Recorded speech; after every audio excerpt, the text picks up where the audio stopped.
जय हिंद दोस्तों। आज हम उत्तर प्रदेश के प्रमुख पक्षी विहार के बारे में पढ़ेंगे।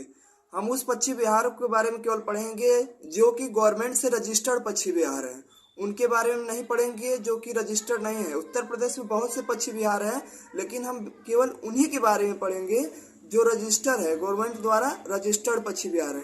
तो चलिए शुरुआत करते हैं। सबसे पहले हम पहला पक्षी अभयारण्य देखेंगे, वो है नवाबगंज पक्षी अभयारण्य। नवाबगंज पक्षी अभयारण्य जो है वो हमारे उन्नाव जिलों में पड़ता है। कहाँ पे पड़ता है? उन्नाव जिले में। और यह हमारे उत्तर प्रदेश का सबसे पुराना पक्षी अभयारण्य है, जो कि 1984 में सम्मिलित किया गया था। और यह हमारे उत्तर प्रदेश का नहीं बल्कि भारत का भी सबसे पक्षी अभयारण्य में गिना जाता है। फिर हमारा दूसरा आता है लाख बहुसी पक्षी अभयारण्य।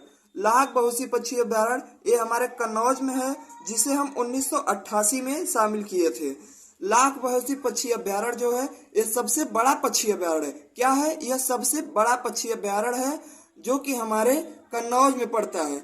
इसे हम ऐसे भी याद करते हैं, जहाँ लाखों की बात हो वो समझ जाएंगे कि यह सबसे बड़ा पक्षी अभयारण्य है। तो हम कैसे याद कर सकते हैं? जहाँ लाखों करोड़ों की बात हो वो लाख बहुसी पक्षी अभयारण्य है, और वह सबसे बड़ा पक्षी अभयारण्य है जो कि हमारे कन्नौज में है। फिर हमारा आता है सैंडी पक्षी अभयारण्य। सैंडी पक्षी अभयारण्य जो है वह हरदोई में है, जिसे हमने 1990 में शामिल किया था। फिर चौथा हमारा है बखीरा वन्यजीव अभयारण्य। बखीरा वन्यजीव अभयारण्य को हमने सन 1990 में सम्मिलित किया था, जो कि हमारे संत कबीर नगर में स्थापित है। फिर हमारा 5वां नंबर का अभयारण्य है ओखला पक्षी अभयारण्य। ओखला पक्षी अभयारण्य जो है वो हमारे गौतम बुद्ध नगर में 1990 में सम्मिलित किया गया था। गौतम बुद्ध नगर का वह इलाका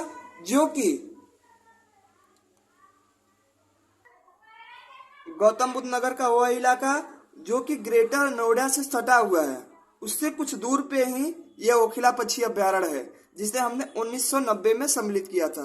फिर हमारा आता है समन पक्षी विहार। समन पक्षी विहार जो है वो हमारे मैनपुरी में है, जिसे हमने 1990 में अपने उत्तर प्रदेश के प्रमुख पक्षी अभयारण्यों में शामिल किया। ये सब जितने भी हैं सब रजिस्टर्ड पक्षी अभयारण्य हैं, ये ध्यान दीजिएगा।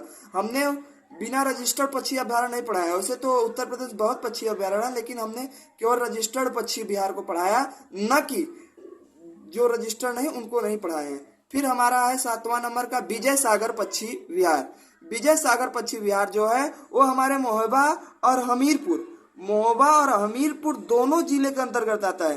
ये सटे हुए हैं, इसीलिए इसे हमने 1990 में शामिल किया था अपने पक्षी विहारों में।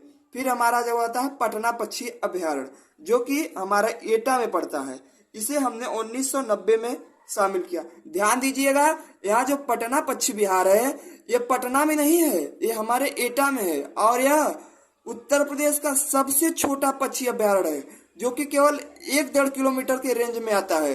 ये ध्यान दीजिएगा। बहुत बच्चों की प्रॉब्लम ये होती है पटना पक्षी विहार देखें और तुरंत मार देते हैं उत्तर में कि पटना पक्षी विहार है, ये तो पटना में होगा। लेकिन आपको ध्यान देना है कि पटना पक्षी अभयारण्य जो है वो हमारे उत्तर प्रदेश के एटा जिला में है, ये ध्यान देगा। फिर हमारा आता है 9वां नंबर का, जो कि है सूरजताल पक्षी विहार। सूरजताल पक्षी विहार हमारे बलिया में पड़ता है, जिसे 1991 में शामिल किया गया था। बलिया वही जिसे हम क्रांतिकारी बलिया के नाम से जानते हैं, उसी के आसपास इलाके में सूरजताल पक्षी विहार है, फिर जिसे हमने 1991 में अपने रजिस्टर्ड पक्षी अभयारण्यों में शामिल किया। फिर हमारा आएगा सूर सरोवर पक्षी अभयारण्य। सूर सरोवर पक्षी विहार जो है वो आगरा में है, जिसे हमने 1991, यह ताजमहल के कुछ नजदीक के आसपास के इलाकों में पाया जाता है सूर सरोवर पक्षी विहार। फिर हमारा भीमराव अंबेडकर है, जिसे हमें सबसे अंतिम पक्षी अभयारण्य रजिस्टर्ड किया है, जो कि हमारे प्रतापगढ़ में पड़ता है, और यह 2003 में शामिल किया गया, जो कि सबसे अंतिम रजिस्टर्ड पक्षी अभयारण्य है। धन्यवाद दोस्तों। ऐसे ही तमाम वीडियो देखने के लिए परीक्षा पर को देखते रहिए।